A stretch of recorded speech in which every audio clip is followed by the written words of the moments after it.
I hope that you're prepared for a lot of very kind of niche information about Schlitz tab handles, or a pretty good rundown of a few of them, because I've had this requested from this commenter, but I've also had it requested from a few other people in the past. So here's your rundown. It's also worth noting that I don't have any of the bull tap handles in this rundown. I might have one of the lucite ones kicking around somewhere, but I didn't find it in time for this video. And then the larger bull one, that I've got a older video on that if you want to kind of dig through the archives, but I don't have that tap handle in my collection anymore.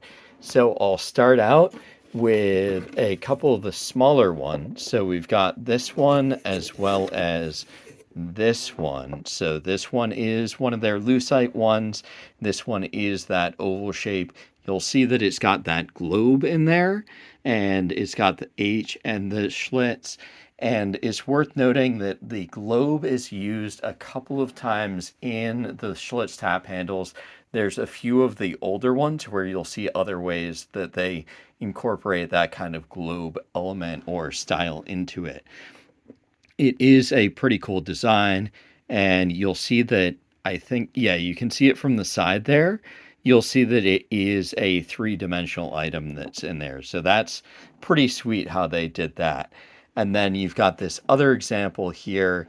This one is pretty cool because I believe that this is a metal element that you have down here.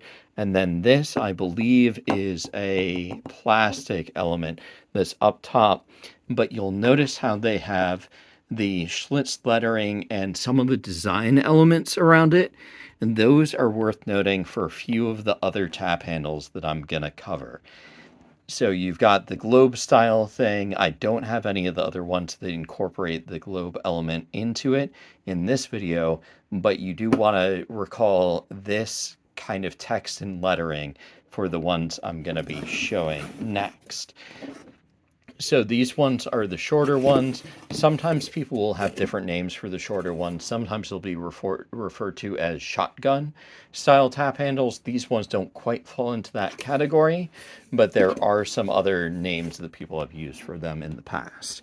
Now let me grab these. I'm going to go through these one by one. I've got 4 different ones that I'm going to show you examples of. This one is Schlitz Dark, and you'll notice that you've got that same lettering here. And one of the things that you'll see with this style as well is that they use this rectangular shape. And that's something that's going to come up a couple of different times in the style. You've got a batch of ones that use the rectangular shape, and then you have some other ones that use like a wraparound. And with these, you've got this top element here. This, I believe, is a plastic element. Whenever you're wondering about that, you want to look for the cast line there. So I don't know if you can see that there. Not getting the best focus. There we are. You can see that little line right there. That's typically an indicator that it's plastic. One of the things that's kind of cool about this is how they've got a blend of the different materials. So you've got metal up top. This is referred to as the phenol up top. And then you've got a metal ferrule down here on the bottom. And then you've got plastic. And then this is turned wood. So this section right here is, or at least should be, turned wood. There's a couple of things that you can look for in order to indicate that it actually is wood as opposed to plastic that's cast to look like wood. One of the things you can look for is you can look for wear, and you can look for how it's aged over time, because you're going to get a difference with wood versus plastic. So that is Schlitz Dark. And now let me grab another one from down here. This one should be a standard Schlitz one. And this one is super cool because, once again, like I mentioned, that text and that lettering, if we look at that in comparison to this other one, you'll see just how close that is, how much they've used those previous style elements, or I'm not quite sure which order they would have gone in, but how they incorporated the same style elements on these two different tap handles, which are very different designs otherwise. But with this one, compared to the one that I just showed, the Schlitz Dark is a very, very similar style. So that would mean that you'd expect those two to be running at the same time for the different beers. And you do have this other notable, very, very notable ferrule down here on the bottom, and you'll notice that they have the same design element up top for the finale there. Now we're going to go to another Schlitz tap handle that I'm actually going to jump to another regular Schlitz tap handle, and then I'm going to jump to another style afterwards. So the one that I wanted to show next is this one here, because of the similarities to the one that I just showed. So with this one here, you'll notice that this, once again, is very similar to the Schlitz Dark and the other Schlitz one that I just showed, but it's worth noting that there's some differences here. So this is actually a separate element that is kind of inlaid into this plastic up top.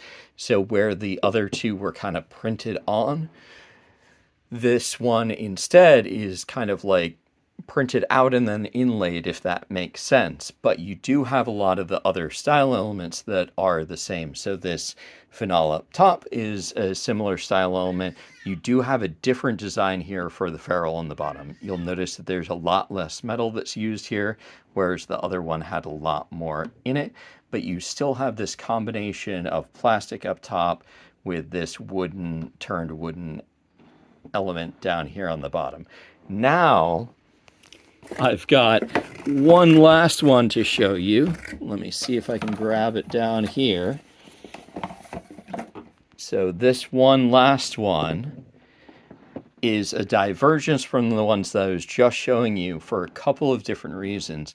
One of the reasons is that you've got this wraparound naming area, and also you'll notice that it doesn't use that same style font as we were seeing in the other ones. With the other ones, you had a lot of replication of that font, whereas this one, you've got a blockier font, and this one has the sticker type element that wraps around. But one of the things you can notice is right here, you've got that repeat of that globe element, and then here in just very fine text, you'll notice that that does have the Schlitz there. So that does have that kind of maintaining that style, but in a very, very different form. There's a couple of the other design elements you'll notice that are very much the same. So that finale up top, as well as the ferrule down here, this one is almost in between the other two designs for the ferrule for that attachment. With any of these tap handles, they do use the standard threading. So that means if you got a regular tap at home, you can use them on them. If you're using it with an adapter or display, you can use it on them.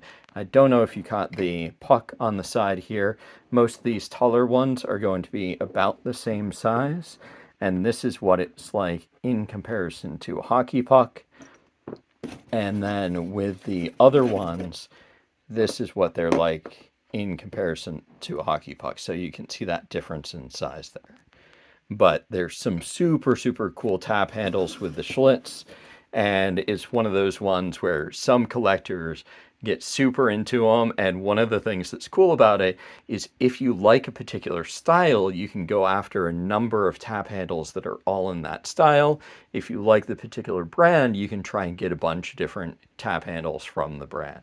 And with my displays and stuff like that, a lot of the ones that I do are the single ones, but there's a bunch of other makers and creators out there, or you can try and do something on your own if you want to display multiple tap handles at once. So definitely get creative, make some stuff, display your stuff in the way that works for you, but there's some super, super cool taps.